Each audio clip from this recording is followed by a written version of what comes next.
There have been a series of maritime attacks claimed by Yemen's Houthi rebels since Israel's war on Hamas and the Gaza Strip has escalated.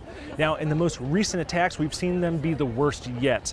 The U.S. military says that the Houthis launched ballistic missiles targeting 3 commercial vessels in the Red Sea, a strategic shipping route. The U.S. military also says one of its warships had to shoot down 3 bomb-carrying drones. It shows just how dangerous the situation has become. Yemen's Houthi rebels have held Sana'a, the capital of Yemen, since 2014, and they've been fighting a Saudi-led coalition that backs Yemen's internationally recognized government since 2015. Now, in the recent years, we've seen a real downtick in the violence in Yemen's war. There's been sort of a truce between the Saudi-led coalition and the Houthis. However, it's been very, very tentative, and there's concerns that this war could break out again, particularly as the Houthis now launch these attacks over the Israel-Hamas war.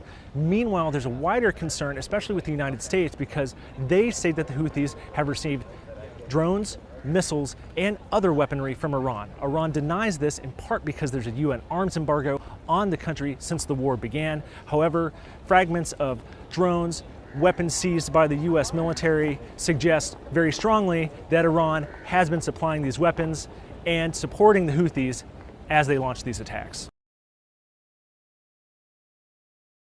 Now, there's growing questions inside of the U.S. about how to respond to these Houthi attacks. So far, we've heard very carefully calibrated messages from both the Defense Department as well as the White House, not necessarily acknowledging that their ships were attacked, though these ships have been shooting down hostile drones and missiles in these assaults.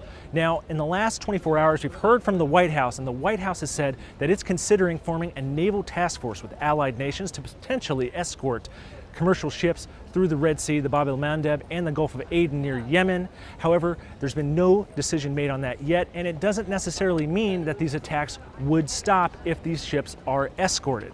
And all this comes amid the wider concerns about Iran's rapidly advancing nuclear program, meaning that all these risks are still there and the chance for a wider escalation remains.